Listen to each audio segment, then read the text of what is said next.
3 days before my son's retirement party, I walked into Alderman's dry cleaning to pick up the blazer I'd worn to every important moment of the last 20 years. The woman behind the counter, Opal Hutchins, who'd been pressing my clothes since before my son could drive, looked up at me and went still. Not the normal kind of still, the kind that means something is wrong. She came around the counter fast, took my elbow without a word, and guided me toward the back of the shop. Past the hanging garments in their plastic sheets, past the steaming press machines, into a small break room that smelled like burnt coffee and dryer sheets. She clicked the door shut behind us. "Opal, what on earth?" She pressed 2 fingers to her lips and pointed at the wall that backed up against the neighboring suite. The one leased, I knew, by my son's law firm as overflow meeting space. I heard his voice before I could even process what was happening.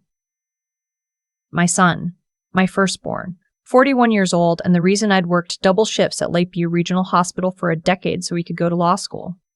"Just stay calm," he was saying. "The account is already structured. Once she signs the conservatorship agreement, we move within the week." A woman's voice. Younger. Clipped. "And the brownstone?" she asked. "That transfers with the trust. All of it." He paused. "She still thinks this is about protecting her assets. She has no idea what the numbers actually are." I put my hand on the wall to keep myself upright. I'm a practical woman. I don't panic easily. I was an ER nurse for 31 years. I've held the hands of people who were dying and told them the truth calmly because they deserved it. But standing in that break room with burnt coffee in the air and my son's voice coming through the wall, something in my chest just cracked open. Opal's hand found mine in the dark. She squeezed hard. I bit the inside of my cheek and listened. The woman's voice again. "What about Dr. Feld?" "He's handled. The assessment is already written." She said a number. 50,000. My son laughed softly. "He'll file it Monday. By Wednesday we're done." There was the sound of chairs. Footsteps. A door opening somewhere, and then quiet. Opal turned on the light. She had tears running down her face. "I'm sorry," she said. "I heard them last week too. The same conversation. I didn't know what to do. I almost called you, but I thought maybe I heard it wrong, and then today you walked in and..." "It's all right," I said. My voice surprised me. Steady, almost clinical. I picked up my blazer from the hook by the door.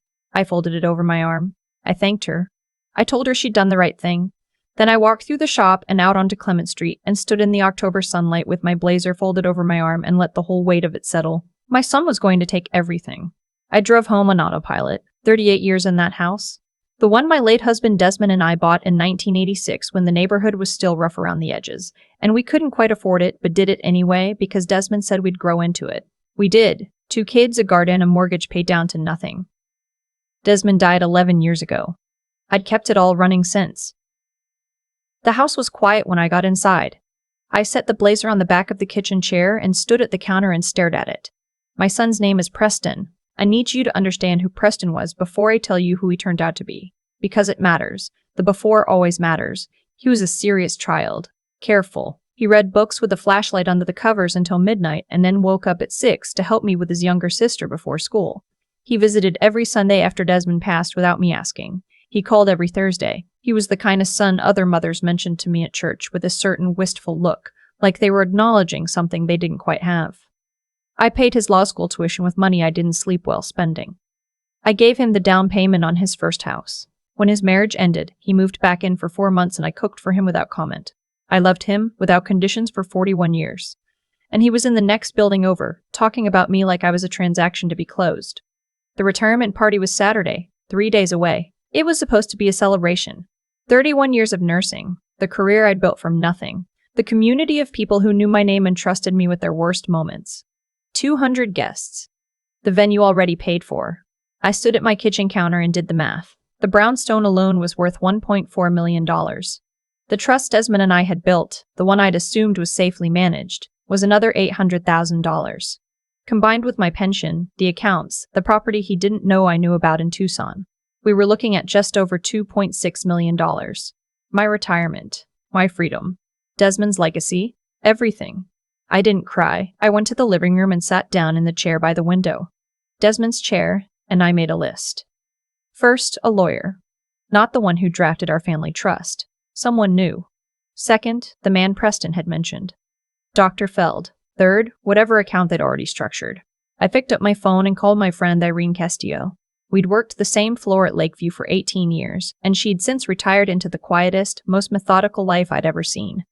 She answered on the second ring. "Irene," I said, "I need you to find me the best elder law attorney in the city. Tonight." She didn't ask questions. That's the thing about people who've worked trauma. They hear the tone of a voice and they move. 40 minutes later, she called back. "Deborah Sachs, 15 years, primarily financial exploitation cases. Office on Geary Street. She'll see you tonight if you come before 7. I was in the car in 10 minutes. Deborah Sachs was 63, small, with reading glasses on a beaded chain, and the kind of office that was cluttered in a way that meant she was always working. She shook my hand and poured 2 cups of coffee without asking if I wanted any. I laid out everything I'd heard, word for word, the way I'd been trained to document, no editorializing, no emotion, just the sequence of what happened. She listened without interrupting. When I finished, she set down her cup. "Who is Dr. Feld?" "Our family physician. He's been my doctor for 7 years. She wrote something down. "Does your son have access to your medical history?" I thought about it. I'd listed Preston as an emergency contact. That was different from access. Or it should have been. "Tell me about the conservatorship document," she said. Preston had brought something to me 6 weeks ago. Said it was estate restructuring. Simplified management of assets given your age, Mom. Standard for someone in your position. I'd said I'd look it over. I hadn't signed it. I'd set it in the drawer in Desmond's office. And then honestly, I'd gotten busy and forgotten about it. "Go get it tonight," Deborah said. "Don't touch it more than necessary. Bring it to me tomorrow morning." She turned to her computer. "This is what they're counting on," she said. "You trust him. He's had years to observe your habits, your patterns, your routine. He knows when to push and when to back off. This is called undue influence, and it's more common than people want to admit. Family members, especially adult children in financial distress." She paused. "Is there any reason to believe your son is in financial trouble?" I thought about it. The divorce 2 years ago had been expensive. He'd mentioned something vague about a business deal that hadn't gone the way he'd hoped. I hadn't pressed. You don't press a son who calls every Thursday and visits every Sunday. "I don't know," I said. She handed me a card. "I'm going to refer you to someone. His name is Frank Delacroix. I'm going to refer you to someone. His name is Frank Delacroix. He's a forensic financial investigator, former IRS, very discreet. If there's money moving in ways it shouldn't be, he'll find it." I took the card. "One more thing," I said. "The woman in the room with Preston. Who might she be?" Deborah looked at me steadily. "That's the question Frank will answer." I drove home in the dark. The house felt different when I stepped inside. Not threatening, just altered, the way a place looks when you realize you've been seeing it wrong for a while. I went to Desmond's office. Found the document in the drawer where I'd left it. I read it this time, properly, with my reading glasses and the desk lamp on. On page 6, nested inside language about simplified asset management, was a clause I'd have missed without Deborah's warning. In the event of documented cognitive impairment, as certified by the attending physician of record, full fiduciary authority over all accounts, properties, and trusts shall transfer immediately to Preston James Aldridge, acting conservator, with authority to liquidate, transfer, or restructure without further consent. I set it down. Preston James Aldridge. They'd used his full name. The name Desmond and I had chosen because Desmond's father was named Preston, and because it sounded, Desmond said, like the name of a man who would do good things. I didn't sleep. At 8 the next morning, I was at Deborah's office with the document in an envelope. She had Frank Delacroix on the phone within the hour. He arrived at my house at 2 that afternoon. 67, lean, with the particular stillness of someone who has spent decades looking for things people tried to hide. He sat across from me at the kitchen table with a legal pad. "Start with your son," he said. "Everything you know about his financial situation in the last 3 years." I told him about the divorce. The business mention. The way he'd seemed lately, slightly more interested in the specifics of the estate than usual. He made notes.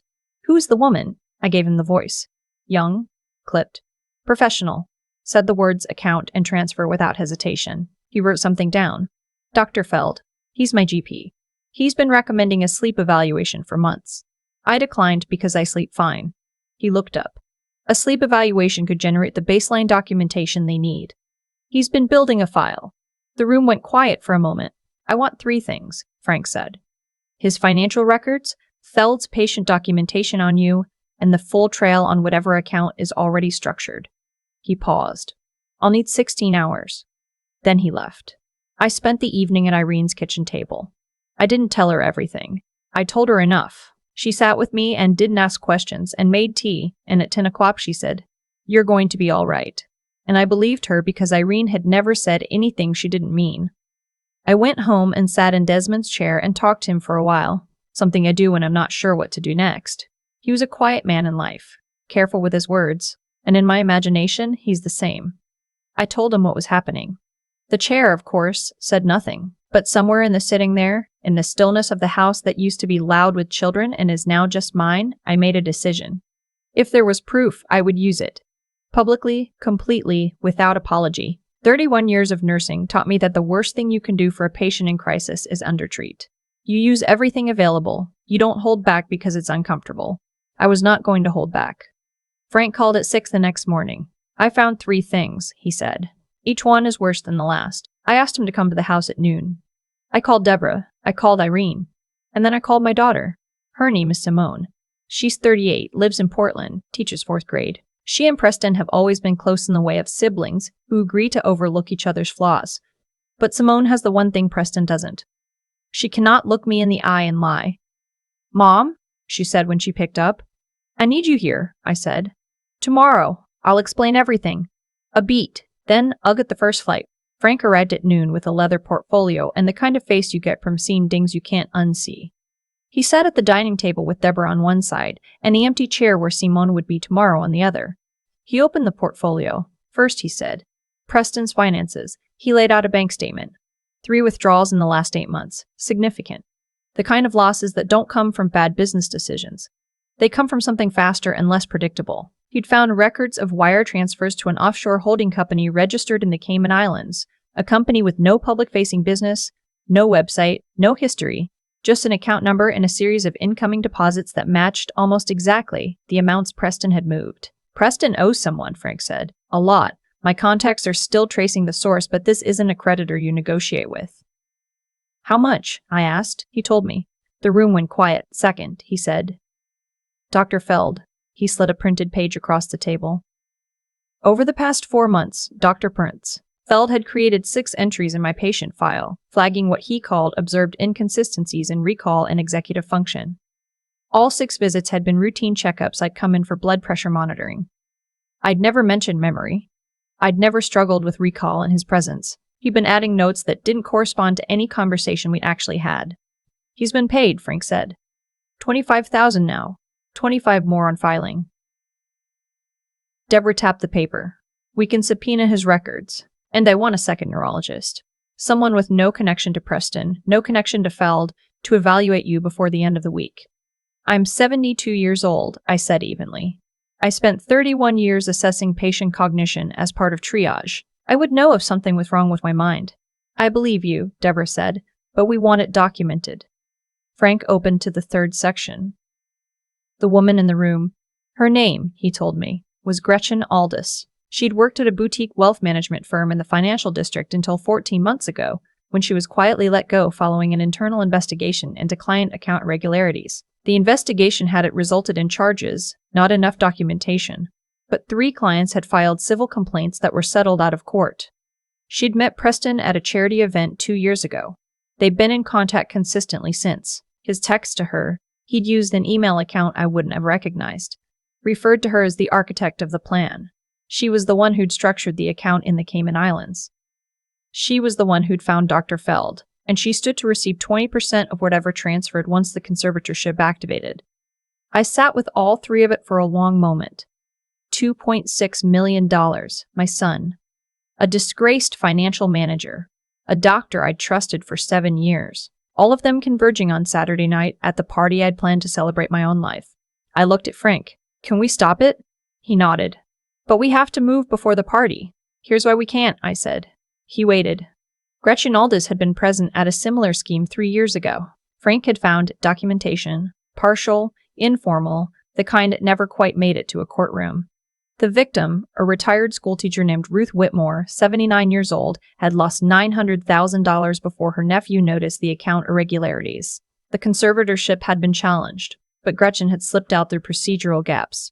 Ruth Whitmore was still alive. She was still, according to Frank's contact, willing to talk. "If we arrest them quietly, they walk," I said.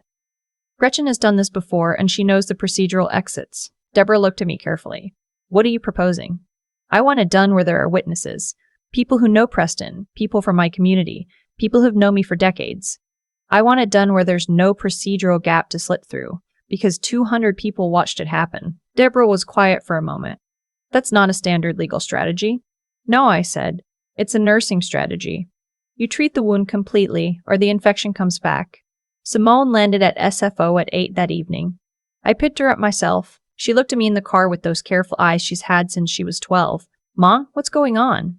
I told her everything. All of it. She listened without interrupting, the way I'd raised her to, and when I finished, she sat quietly for a long moment. Did you know? I asked. Anything. Any part of it. Her jaw tightened. I knew Preston was in some kind of financial trouble. He asked me 6 months ago if I had access to your accounts. I told him no. She turned to look out the window. I thought it was just him being Preston, she said. Worried about you in that controlling way he gets. I didn't think it was this. I believe you, I said. We drove the rest of the way in silence, but it was the kind of silence that means people are holding something together, not falling apart. The retirement party was in 2 days. I spent Friday in quiet preparation. Deborah filed a sealed emergency injunction timed to activate at 9 p.m. Saturday. Frank coordinated with a contact at the district attorney's office, a woman he worked with before who understood the strategy and agreed that the public setting would close the procedural gaps. Ruth Whitmore agreed, via her nephew, to appear by video call. 2 plainclothes officers would attend the party as guests. Nobody would know until it was time. I got my hair done at 10. I picked up the blazer from Opal's shop on the way home. She watched me from behind the counter with her hands pressed flat on the glass. You're going to be all right? She asked. I am, I said. She nodded and didn't say anything else. Sometimes the people who've known you longest know when words are extra. Saturday arrived gray and cool, the way October likes to do in San Francisco. Like it's reminding you that things are changing whether you're ready or not. I dressed slowly, the navy blazer over a silk blouse, the color of champagne. Desmond had always said champagne suited me. Earrings he'd given me for our 25th anniversary. I looked at myself in the mirror for a long moment. 72 years old. 31 years of caring for people at their worst. A house paid for with honest work. A retirement that belonged to me. I was not going to let it be taken. The venue was a reception hall in the Richmond, the neighborhood I'd worked in for 20 years. By 6 o'clock, it was full. Colleagues from every decade of my career. Patients I'd stayed in touch with. My oldest friend, Irene, at a table near the front. Simone, in a blue dress, standing near the entrance watching the door. Preston arrived at 6:15. He was wearing his good suit and holding a bottle of champagne. He hugged me and said, "You look wonderful, Mom," and kissed my cheek. And I smiled at him and said thank you and felt something shift permanently inside me that I don't think will ever shift back. At 7, dinner was served. At 7:30, I watched Preston move through the room, shaking hands, telling stories, being the version of himself he performed for audiences. Charming. Warm. The devoted son who'd flown in for his mother's retirement party. Gretchen Aldis arrived at 7:45. I hadn't expected her here. She stood near the bar in a dark green dress and watched Preston across the room with a kind of possessive calm that told me everything I needed to know about how confident they both were. At 8, Preston approached me near the podium. "I've prepared some remarks," he said, "for when you give your speech." I thought I'd say a few words first. I looked at him. Of course, I said. At 8:15, the MC, a colleague named Doris who'd worked nights with me for 12 years, stepped to the podium. She spoke warmly about 31 years of nursing, about the particular kind of courage required to show up for strangers at their worst moments, about the kind of person you have to be to make that your life's work. Then she said, "And now, Preston Aldridge would like to say a few words before his mother takes the floor." Preston walked to the podium. He was good at it. Practiced. Warm. The story about the time I'd worked Christmas Eve 3 years in a row. The one about his first hospital visit as a kid watching me in my scrubs and deciding then that he'd make her proud. Some of the older nurses dabbed at their eyes. Irene watched him with an expression I recognized from 30 years of working beside her. The expression that means I know something is wrong here, but I'm waiting. When Preston finished, he began to step back toward his seat. I walked to the podium. "Thank you," I said, and I looked out at the room. 200 faces, people who'd known me across different decades of my life, people who'd trusted me with their worst moments, and I set down the speech I'd written 2 weeks ago. 31 years ago, I said, I walked into an ER for the first shift of my nursing career and a patient grabbed my arm and said, "Don't let them put me in a box." She meant a diagnosis, a category. She was afraid that once someone decided what was wrong with her, no one would look past the label to see her. I promised her I'd look. That was the promise I made every shift for 3 decades. Look past the label. See the person. The room was very quiet. This week I said, someone tried to put me in a box. I felt Preston go still at table 3. I heard, from behind the wall of a dry cleaning shop, a conversation that I was not meant to hear, a conversation about my competence, my accounts, and a document I hadn't yet signed, a conversation that involved my son, my family physician, and a woman named Gretchen Aldous, who is standing near the bar tonight and who's done something like this before. The room shifted. Heads turned. Gretchen moved toward the exit. Frank, I said. Frank Delacroix stepped from near the AV booth and nodded once. A screen I hadn't drawn attention to lowered behind the podium. I turned back to the room. Let me show you what was planned. The first slide appeared, a bank statement. Preston's name at the top, 3 withdrawals, 8 months, significant amounts. Money moving to an account in the Cayman Islands registered to a holding company with no business history. The numbers were large. The room was very still. My son, I said, has been in significant financial difficulty. I didn't know. He never told me. Instead, he found another way to solve the problem. The second slide. The conservatorship document section 6 highlighted. The clause about cognitive impairment. My name. His name. Full fiduciary authority. Dr. Feld, I said, has been my physician for 7 years. Over the past 4 months, he added 6 notes to my patient file describing memory and executive function issues that did not occur during any of my appointments. He was paid to write a report declaring me incompetent. That report was scheduled to be filed Monday morning. A woman at table 11 stood up slowly. She was the director of nursing at Lakeview, 60 years old, someone who had trusted me with clinical decisions for 2 decades. She looked at Preston. Then she sat back down without a word. The third slide. Gretchen Aldous. Her photo, her employment history, the civil complaints from 3 former clients, and the partial documentation Frank had found tying her to the earlier scheme. Ruth Whitmore's name, in text large enough to read from the back of the room. This woman, I said, structured the accounts. She identified Dr. Feld. She stood to receive 20% of $2.6 million upon the conservatorship activating. I paused. She has done this before. The last person she did it to was a retired school teacher named Ruth Whitmore. Ruth is 79 years old. She is alive. And she is here tonight. The screen shifted to a video feed. A small living room. A woman with white hair and sharp eyes sitting upright. Ruth Whitmore looked directly into the camera and said, quietly, "My name is Ruth Whitmore. I was a school teacher for 34 years. I lost $900,000 and nearly lost my home. The woman on your screen tonight was involved in what happened to me. No charges were filed. I was told there wasn't enough evidence." She looked down for a moment, then back up. "There's enough now." The video ended. The room erupted.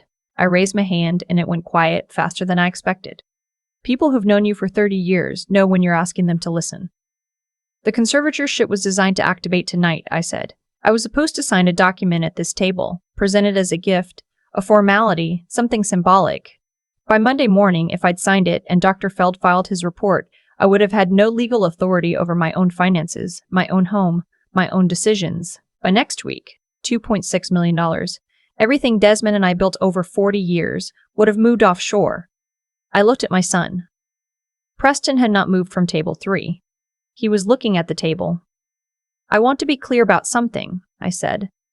"This is not a story about a greedy stranger. This is a story about a son who was desperate and afraid and made a catastrophic choice. I don't know everything that led him here. I don't know what the debt caused him to carry alone. I do know that he chose to solve it by erasing me rather than trusting me. And that," I said, "is the part I'm still working out how to survive." My watch read 8:57. "The conservatorship account transfer," I said, "is scheduled to execute automatically at 9 o'clock tonight. That's 3 minutes from now." I nodded toward the back of the room. Deborah Goldman stood up from table 9. "The emergency injunction filed this afternoon is now in effect," she said clearly. "All associated accounts are frozen. The transfer will not complete." On the screen behind me, red text appeared. "Transfer blocked. Court order in effect." At 9 p.m. exactly, 2 plainclothes officers moved to Preston's table. He stood when they approached slowly, the way someone stands when they've known something was coming and are simply relieved it's finally arrived. The officer said his name and the charges quietly. "Wire fraud, financial exploitation of an elderly person." Conspiracy. Preston didn't shout. He didn't fight. He just looked at me across the room with an expression I had no name for. Not guilt exactly, not anger. Something older and more exhausted than either. A second officer moved toward Gretchen near the bar. She tried to turn toward the exit and found Frank Delacroix already standing there. Dr. Feld was not present. He was arrested at his home at 9:15, I learned later. The room was silent for a long moment. Then it wasn't. Irene reached me first. She put both hands on my arms and looked at me the way she'd looked at me the morning I got the call about Desmond. Present, steady, not trying to fix anything. "I'm here," she said. "I know," I said. Simone was at my side within seconds. She didn't say anything. She just put her arm through mine and stood there, and that was enough. The weeks that followed were difficult in the specific way that things are difficult when the structure has collapsed and you're still living inside it. Preston was held pending bail. He didn't call me. Simone spoke to his public defender twice and relayed the basics. The financial investigation expanded. Frank's contact at the DA's office found that the offshore account had received transfers from 2 other sources, neither of which I understood at first, and both of which eventually connected back to the same debt he'd been carrying. Gretchen Aldous was charged on 6 counts. Her lawyer argued she'd been a contractor, not a principal. The DA's office disagreed. Ruth Whitmore's testimony, combined with the documentation Frank had assembled, removed the procedural gaps that had protected Gretchen 3 years earlier. Dr. Kara Howd. Feld surrendered his medical license voluntarily the week after the party. He cooperated with investigators and gave a full account. He was 64 years old and had been practicing for 30 years without incident until Preston found him. I don't know what that means about people. I'm still thinking about it. The conservatorship document was voided by the court. I had a full cognitive evaluation done by a neurologist at UCSF. Someone with no connection to anyone involved. Her report was 19 pages. The summary was short. No evidence of any impairment. Cognitive function consistent with a woman 15 to 20 years younger. I folded that report and put it in Desmond's desk. I went back to the house and started living in it again, which sounds simple and wasn't.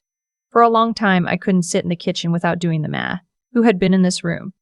What had been said? How many Sundays Preston had sat across from me at this table while planning what came next? Irene came for dinner twice a week for 2 months without being asked. Opal brought me a tin of cookies at some point in November and stood at the door and said, "I just wanted to make sure you're eating," and I laughed for the first time in weeks. Simone flew back for Thanksgiving. We cooked together and ate at the kitchen table and didn't talk about Preston until the dishes were done, and then we talked about him for 2 hours, and then we didn't talk about him again that night. What I kept coming back to in the quiet of the house was the same thing I'd said at the party without quite planning to say it. He chose to erase me rather than trust me. I turned that over a lot in the dark. Preston and I had always had a relationship built on his competence and my approval of it. I praised his choices. I admired his career. I deferred to his opinion on practical matters in the way that mothers sometimes do with capable sons, because it's easier and because it feels like love expressed in the grammar of trust. What I hadn't done, what I saw clearly now, in the way you only see things from the other side, was let him struggle in front of me. Every time something had gone wrong for him, I'd moved in quickly. The tuition. The down payment, the 4 months on my couch after the divorce with no questions asked. I'd been trying to protect him, and somewhere in that protection, I'd communicated something I hadn't meant to communicate, that he couldn't come to me when things were really bad, because I would fix it, and fixing it would require him to be the kind of helpless he couldn't stand being in front of me. I don't say this to excuse him. What he did is not excusable, but I spent 31 years in nursing, which means I spent 31 years understanding that wounds have origins, and that understanding the origin is not the same as accepting the harm. I wrote him a letter in January, not to reconcile, not to forgive, or not yet, just to tell him that I understood more than he thought I did, that I knew he'd been afraid, that I also knew being afraid was not a reason to do what he'd done to me, that I was still his mother, that I didn't know what that meant yet going forward. He wrote back in February, 4 pages, handwritten. He talked about the debt, how it had started as something manageable and then, over 8 months, become something he couldn't see past. He talked about Gretchen, how she'd made the plan sound clean and temporary, how he'd told himself it wasn't really taking because he'd pay it all back once the pressure was off. He talked about the Sunday visits and the Thursday calls and how strange it was to look across the kitchen table at me, knowing what was coming and still want to just be there with his mother in the house he'd grown up in. That last part broke me a little. He was sentenced in March. The charges carried a significant sentence, reduced by his cooperation with the DA's investigation of Gretchen's prior activities. He would be away for several years. He asked through Simone whether I would visit. I told Simone, not yet. Simone said, okay. One morning in April, I drove to Clement Street and parked in front of Alderman's dry cleaning. Opal was behind the counter. She looked up when I walked in and her face went soft. I wanted to bring you something, I said, and I set down a small tin of the shortbread cookies I've been making since 1987, the ones Desmond always asked for when he was sick or when we had something worth celebrating. Opal opened the tin and looked at me over it. You're going to be all right, she said. It wasn't a question. I am, I said. I really am. I walked back out onto Clement Street. October was long gone. April in San Francisco is cool and tentative, like it's not quite sure yet whether to commit. I stood on the sidewalk for a moment in the pale morning light. 31 years of nursing. A house on a hill that I own completely. A daughter in Portland who calls me every day now, not every week. A retirement that is mine. I thought about Desmond. I thought about the kitchen table and the 38 years in the garden he planted that I've kept going on my own, pruning back the roses every February the way he showed me, because some things you learn from someone you love and then you just keep doing them. I thought about Ruth Whitmore, 79 years old, sitting in her living room with her clear eyes saying there's enough now. I got back in my car. I had a garden to tend, accounts to manage, and a life that was still and entirely my own. That's more than enough to get up for in the morning. That's everything. I've thought a lot about what it means to be erased by someone you built your life around. Not the legal kind of erasing. The documents, the accounts, the clause buried on page 6. Those I could fight. Those had remedies. What I keep turning over, even now, is the quieter kind. The kind that happens when someone who sat at your kitchen table every Sunday looks at everything you are and decides you're a problem to be managed rather than a person to be trusted. Preston didn't hate me. I want to be clear about that, because it would be easier if he had. Hatred has clean edges. What he did came from something messier. Fear, shame, the particular desperation of a man who had run out of roads and couldn't bring himself to tell the one person who would have helped him find another one. He chose to take from me because asking felt like weakness, and weakness in front of me was the one thing he'd spent 40 years trying to avoid. I made him that way. Not intentionally, not cruelly. But I made him that way, every time I stepped in before he could fall. Every time I smoothed the path before he had to navigate the rough part himself, I was teaching him something I didn't mean to teach, that my love had conditions built into it, that it required him to be capable, to be succeeding, to be the son I could point to. He never learned that I would have loved him just as completely in the wreckage. Because I never let him be in the wreckage in front of me long enough to find out. That's not an excuse for what he did. I want to be equally clear about that. Understanding the origin of a wound does not mean accepting the harm it caused. Opal pulled me into that back room, and I stood against that wall, and I heard my son's voice discussing my competence and my accounts like I was a line item. And that is something I will carry for the rest of my life, regardless of what I understand about how he got there. What I've learned, what this whole year has pressed into me like a lesson you don't forget because it costs too much, is that the people who exploit us almost never come from nowhere. Gretchen Aldous found Preston because Preston had a crack in him, and the crack was there because I'd spent 40 years spackling it over before it could breathe. Ruth Whitmore's story, and the story of every person Gretchen had found before me, all followed the same pattern.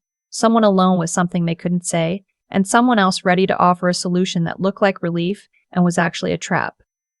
The antidote to that is not suspicion. It's not legal documents or injunctions or forensic investigators, though I'm grateful I had access to all three. The antidote is the kind of honesty that lets people come to you when things are genuinely bad, the kind of presence that doesn't require the people you love to perform strength for your approval. I'm 72 years old. I have a garden Desmond planted that I tend every February. I have a daughter who calls me every single day now. I have 31 years of showing up for strangers at their worst, which means I know something about what it looks like when a person is suffering and pretending they aren't. I should have seen it in my own son. I didn't. And then I did. And then I stood at a podium in a room full of people who'd known me for decades, and I told the truth completely, because that's what the situation required, and because I am not a woman who undertreats. The courage to see clearly, even when what you're seeing is someone you love. The honesty to say what's true even when the room goes quiet. The resilience to tend your own garden the morning after everything fell apart. That's what I have left. That's enough.